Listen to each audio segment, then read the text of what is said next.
शालू और प्रीति एक घर की दो बहुएं थी। बड़ी शालू नौकरी करती तो छोटी प्रीति घर संभालती। दोनों के दो दो बच्चे और सास ससुर। अरे प्रीति बेटा, तेरी बुआ सास कुछ दिनों के लिए रहने आने वाली है। कहाँ इंतजाम करना है रुकने का? अच्छा माँ, कब आ रही है वो? मैं बच्चों के कमरे में इंतजाम कर दूंगी। तभी बुआ सास सामान लेकर आ ही जाती है। अरे जीजी, आप तो परसों आने वाली थी। हम अभी आपकी ही बातें कर रहे थे। हाँ हाँ, सुना मैंने। तू बोल रही थी कि मुझे कहाँ एडजस्ट करना है, वैसे ही जैसे तू माँ को एडजस्ट करती थी। बेचारी एडजस्टमेंट पे ही चली गई। और ये जो हार तूने पहना है ना, वो मुझे देने वाली थी।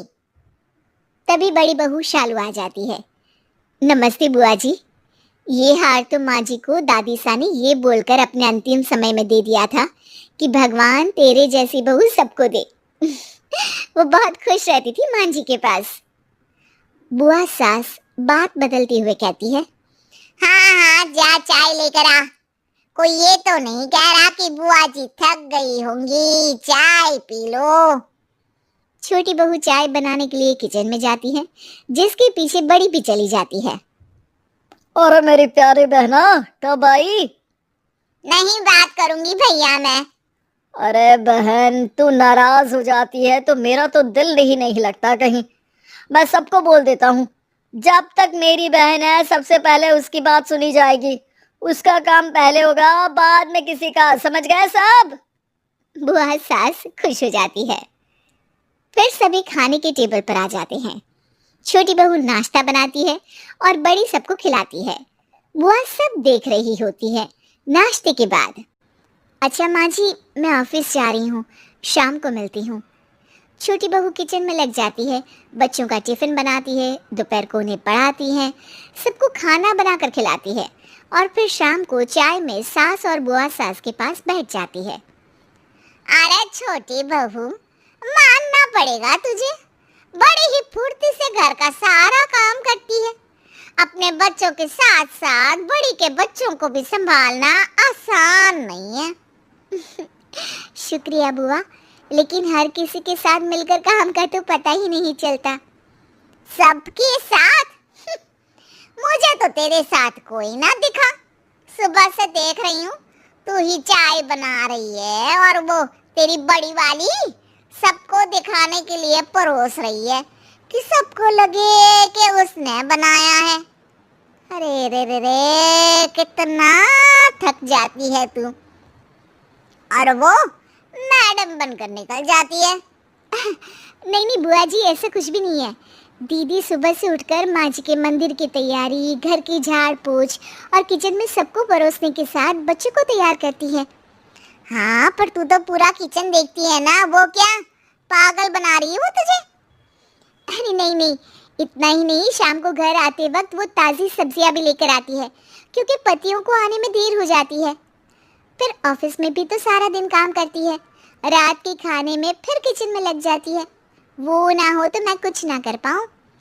ये बोलकर छोटी वहाँ से चली जाती है। फिर बड़ी शाम को ऑफिस से आती है। अरे प्रीति, ये सब्जी ले ले और पैकेट में तेरे फेवरेट सिंगर की सीडी है, वो भी निकाल लेना, मैं चेंज करके आ रही हूँ। फिर बुआ की तरफ देखकर कहती है, कैसी है बुआ जी? अच्छी हूँ, मुझे क्या होना है? तू बड़ी मैडम लग रही है इस साड़ी में। बेचारी छोटी को तो फुर्सत ही नहीं मिलती बाल भी झाड़ने को। बता रही थी आज मुझे कि कितनी परेशानी होती है उसे सारा दिन। हाँ बुआ जी, ठीक बोल रही हो आप। घर दिखना आसान नहीं है। 4 बच्चों को संभालना, उनको पढ़ाना लिखाना, इतने लोगों की फरमाइश में हर किसी के लिए अलग अलग व्यंजन बनाना, सब करती है मेरी प्रीति। तो कहाँ मौका मिलता होगा। अच्छा, बाद में मिलती हूँ। ये कहकर शालू वहाँ से चली जाती है। सास सब सुन रही होती है। वो बुआ सास के पास जाती है। अरे जीजी, कहाँ दो दो बहुओं के बीच पीसी पड़ी हो? मुझे देखो कितनी मौज है, कभी बड़ी के पास तो कभी छोटी के पास। दोनों को अलग करके रखा है। ना बड़ी छोटी की शक्ल देखे ना छोटी बड़ी की, और दोनों के बीच में मैं मलाई खाती हूँ। तभी वहाँ छोटी बहू आ जाती है। माँ जी ये लीजिए दवाई, और हाँ मलाई खाने का सोचिएगा भी मत, आपको पता है ना डॉक्टर ने आपको मलाई खाने से मना किया है। सास भी बहू की बात को समझकर मुस्कुराने लगती है। अरे नहीं नहीं, मैं तो इस जिंदगी में ऐसी मलाई खाने की सोचूं भी ना। बुआ सास समझ नहीं पाती कि दोनों सास बहू कैसे उसी के सामने उसी का मजाक उड़ा रही हैं, लेकिन फिर बुआ सास हार नहीं मानती। अगली दोपहर किचन में जाकर छोटी से कहते हैं, सचमुच तुझे देखकर तो दया ही आती है मुझे। क्यों बुआ जी, मैं क्या इतनी बेचारी सी लगती हूँ? अरे नहीं नहीं, मैं तो ये बोल रही थी कि कितना काम करती है तू। नहीं बुआ जी, दीदी मुझे सुबह ज़बरदस्ती चाय और नाश्ता ना कराए तो मैं तो सारा दिन भूखी रह जाती। वो मेरे बिना नाश्ता नहीं करती, फिर उन्हें ऑफिस को देर ना हो जाए तो मुझे नाश्ता करना ही पड़ता है। वो मेरी जेठानी नहीं बहन जैसी है। बुआ की बात एक बार फिर सास सुन तो लेती है लेकिन कुछ नहीं कहती। शाम को बुआ बड़ी से कहती है, कितनी मेहनत करती है तू, घर का काम, बाहर ऑफिस का काम। अरे फिर क्यों इतनी मेहनत की कमाई को सीडी खरीदने में बर्बाद करती है? बचाना सीख पैसा। अरे कैसी बात कर रही हैं बुआ जी, मैं जो आराम से बच्चों की फिक्र के बिना ऑफिस में काम कर लेती हूँ वो छोटी के कारण ही तो है। ना बाबा ना, मैं तो उसके बिना जीवन सोच ही नहीं सकती। वो मेरी छोटी बहन जैसी है। बहन का कोई शौक मैं पूरा कर सकूं, इसके लिए मुझे पैसे का मुंह देखने की कोई ज़रूरत नहीं है। अब तो क्या था, बुआ सास वहाँ से भी मुंह बनाकर बाहर आती है जहाँ खड़ी होती है सास। देखिए दीदी, एक बात बताती हूँ, ये दोनों बहन बनकर यहाँ रहती है। इस घर की मजबूत नींव है दोनों।